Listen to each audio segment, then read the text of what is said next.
शेतकरी मित्रांनो नमस्कार। आज गव्हाची कंडिशन लोम अवस्थेत आहे। आपल्याला आता शेतकऱ्याची लोम निघते बाहेर, बरोबर। तर त्या अवस्थेमध्ये आपण एक सेंद्रिय फवारणी करायचं नियोजन ठेवलं आहे। त्या माध्यमातून आपल्याला हा काळा गुळ आणि ताक असं मिश्रण आपल्याला करून घ्यायचं आहे, जेणेकरून आपल्याला गव्हाला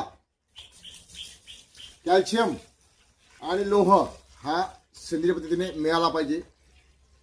या माध्यमातून आपलं परागी व्यवहाराचं जे काम आहे, मधमाशांना आकर्षित करायचं काम हा गुळ हा अतिशय चांगल्या पद्धतीने करतो। आपल्याला फवारणीसाठी 4 दिवस आधी गुळ आणि ताक यामध्ये आपल्याला ट्रायकोडर्मा हा टाकायचा आहे आणि या माध्यमातून आपल्याला ही फवारणी घ्यायची। ही फवारणी अतिशय गरजेची आहे शेतकरी मित्रांनो।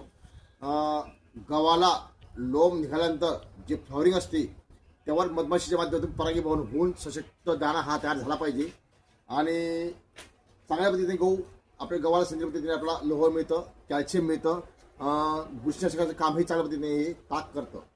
यासाठी आपण एक हा काळा गुळ बघू शकता। आपण हा काळा गुळ आपण असं टाकून हे मिश्रण आपण 4 दिवस याला सळवणार आहोत।